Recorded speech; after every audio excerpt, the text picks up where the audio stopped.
তুমি মোক কোৱা তুমি মোবাইল চাই ভাল পোৱা নে টিভি চাই ভাল পোৱা TV. টিভি চাই ভাল পোৱা Because it be very far away. Oh, because TV is very far away. That is why TV It is be better. good for our eyes. For me, move the TV away in the top of the ceiling. Correct. TV দূৰত থাকে যে সেইটো কাৰণে অলপ ভাল মোবাইলতকৈ তাৰপিছত তুমি TV চাই ভাল পোৱা নে ছবি আঁকি ভাল পোৱা পেইণ্টিং কৰি ভাল পোৱা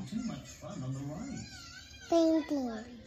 পেইণ্টিং কৰি ভাল পোৱা তাৰপিছত তুমি পেইণ্টিং কৰি ভাল পোৱা বেছি নে ডান্স কৰি ভাল পোৱা Dance. তুমি ডান্স বেছি কৰি ভাল পোৱা নে জিমনাষ্টিক বেছি কৰি ভাল পোৱা Gymnastic. তুমি জিমনাষ্টিক বেছি কৰি ভাল পোৱা নে ভাত খাই ভাল পোৱা Gymnastic. Only gymnastic, but not eating that. But not eating ভাত ভাতটো খাবই লাগিব ন ভাত নাখালে আকৌ তুমি জিমনাষ্টিক কেনেকৈ কৰিবা Why I like eating? That Okay. is good. Yeah, that is good.